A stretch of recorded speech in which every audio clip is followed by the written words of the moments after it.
Kita beralih ke sorotan selanjutnya, Saudara. Menko Bidang Hukum, HAM, dan Imigrasi Yusril Iza Mahendra menegaskan pemerintah akan menindaklanjuti rekomendasi-rekomendasi Komnas HAM soal penyelesaian kasus HAM. Menurut Yusril, Presiden Prabowo berkomitmen untuk menyelaraskan program pemerintah dan rekomendasi Komnas HAM. Prabowo, menurut Yusril, punya komitmen teguh menghormati prinsip HAM. Pemerintah berupaya memperbaiki sistem HAM dan berupaya juga menyelesaikan isu-isu HAM di masa lalu.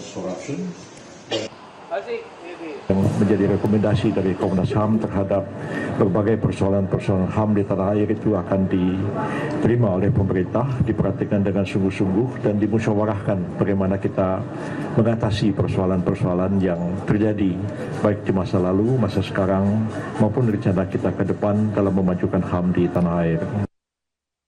Sementara itu, Saudara, Amnesty International Indonesia mencatat ada 116 kasus tindakan kekerasan kepolisian sepanjang 2024.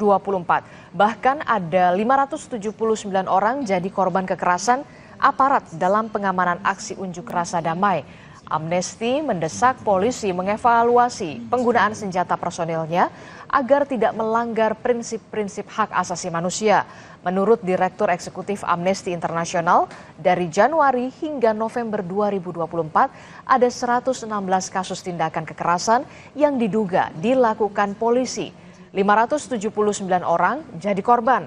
Amnesty International mendesak DPR RI memanggil Kapolri guna dimintai pertanggungjawaban atas maraknya kekerasan polisi pada 2024. Penangkapan penahanan sewenang-wenang, kekerasan fisik, penggunaan gas air mata yang tidak perlu, tidak proporsional, serta kekerasan yang berlapis, termasuk orang yang ditangkap tanpa komunikasi sehingga bisa dinyatakan hilang untuk sementara waktu. Itu ada 579 orang warga sipil yang menjadi korban kekerasan polisi selama rangkaian aksi unjuk rasa damai yang berlangsung selama sekitar 7 hari di 14 kota yang tersebar di dalam 10 provinsi. Yang kedua, mendesak DPR RI memanggil Kapolri guna dimintai tanggung jawab atas maraknya kekerasan polisi di masyarakat, khususnya yang merefleksikan pola kebijakan represif, bukan perilaku orang per orang anggota polisi yang bertindak sendiri atau melanggar perintah atasan. Saudara, Menteri Keuangan Sri Mulyani mengklaim kondisi ekonomi Indonesia dalam situasi yang relatif baik dengan laju inflasi terendah di dunia. Sesaat lagi akan kami hadirkan dalam segmen Kompas Bisnis.